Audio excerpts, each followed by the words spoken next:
YouTube. So this is my L&D story, and I know I'm really late on this, but I made one earlier in the week, and my battery died on my camera halfway through, so I'm redoing it. So basically, as you all know, I got induced, and we went to the hospital last Tuesday around 9 o'clock at night, and we went there, and they... Sorry, Brian's pooping. So we went to labor and delivery, and and they hooked me up to my IV and all that junk, and checked my vitals, and strapped me in to check my contractions, and check to see how dilated I am. And I was actually progressing. I was 2 centimeters when I went to the hospital. So too bad I didn't progress sooner and more, obviously, but it's kind of interesting. So then they put me on Pitocin, and when they put you on Pitocin, they really have to monitor the baby's heartbeat. So he kept moving around when they were trying to monitor it with the little circle thing. Can't think of what it's called now. So when my contractions started getting more intense, they ended up breaking my water for me, and they broke my water, and then they put this tool inside me, and to put against his head so he could so they could measure his heart rate. So or like his pulse, I guess. And so they did that, and I didn't get the epidural yet, and I was like I think I was like 4 centimeters at that point. So Pitocin was working, and everything was fine in his heart.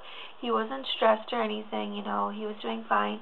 And then around 5 centimeters, I decided I wanted to get the epidural because my contractions were getting more intense, and I didn't want to wait too long for it to come. And I got the epidural, so please no nasty feedback about me getting the epidural.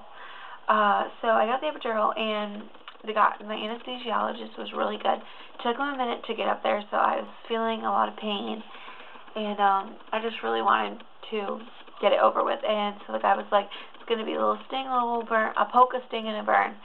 And that's exactly what it was. It put a needle under my back, and it stung for a minute, and it burned after it stung, and then I was over, and it was numb, and then everything else. I could feel the pressure of the needle going inside me and everything, but other than that, nothing. I had a good experience with the epidural. So after they got the epidural in me, I felt really good, and then they put a catheter in me, and they waited till I was numbed up.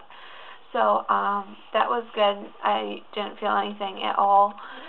So then I labored, and so then I went to sleep after that and labored through the night, and apparently through the night, I can't remember this really, but I was half asleep.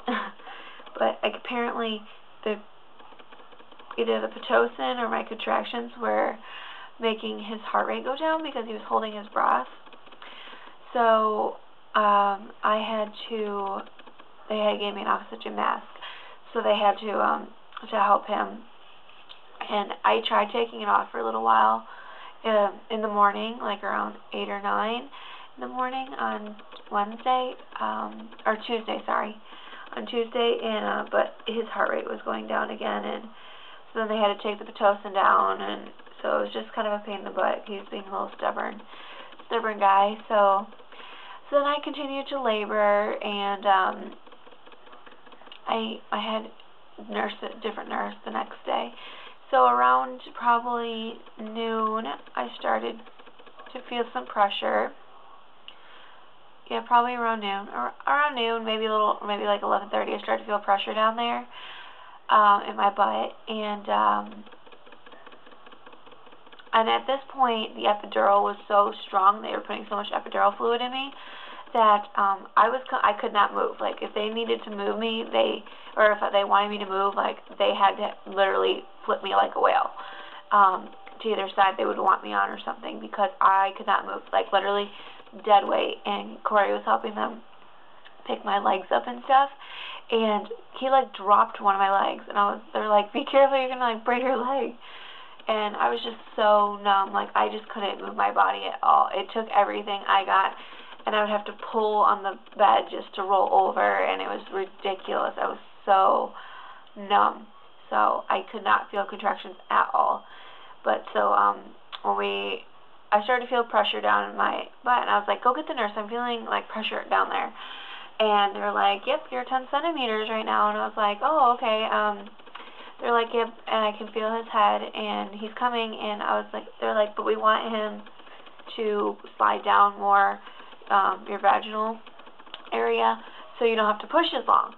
So I was like, okay. So I sat there for probably another 20 minutes or so. And so it was probably around noon at this point, and I was like, Corey, go get the nurse. And my family was in the room, and I was like, please, get out, because I only wanted me and Corey there. So, and then the nurses and doctors come running in, my family leaves, Corey's there, and then Corey's holding my left leg, and then another doctor's holding my right leg, because like I said, I couldn't I couldn't pick my legs up and stuff, so, so I wrapped my arms around my legs and pulled towards me, and then there was people holding my legs up for me, too, to help me, and then I pushed for about an hour. At first, I took a minute to actually get used to the whole pushing thing, but after I got the hang of it, and how I could feel the contractions, and they also, I know a couple of you ladies like this, but they asked me if I wanted a mirror down there. So that was really cool. I watched my baby's head. I pretty much watched myself crown, and so as I was laboring or giving birth, basically, it was starting to get a white ring around my vagina, and so then they were like, we might have to give her a episiotomy, yada yada. So then they moved right before, probably 10 minutes before I gave birth, they moved the mirror, and I knew that they were giving me a episiotomy. They didn't want me to watch them cut me. So yes, they gave me a episiotomy because he was so big, and then probably about 10 minutes after, my OB came in, and she was like, okay, push, push, push, push, and he came out. So he was born at 1:06 on Tuesday, 1:06 p.m. on Tuesday, the 28th, and he's amazing. I think he's just waking up now, so hold on. He's sleeping right next to me. But he's right here. He's right here. My baby boy.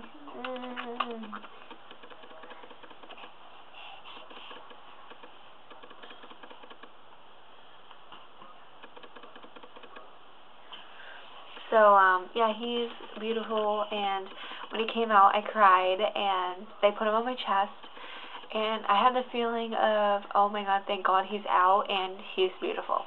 And I didn't bawl, but I was just I had tears running down my face, and I just looked at Corey, and it was just I will never forget the look that we gave each other that day after he was born. We were looking at our son, and when Brian first came out, he cried for a split second, and they put him on my chest, and he completely stopped. And they did give him the hepatitis B shot, because I asked them to, and he didn't cry when he got a shot, and when they were checking him and everything and doing all of the weight and everything, and they had to prick his foot because they thought I had gestational diabetes, so they had to check his sugar while we were in the hospital to make sure that he wasn't diabetic or had low sugar.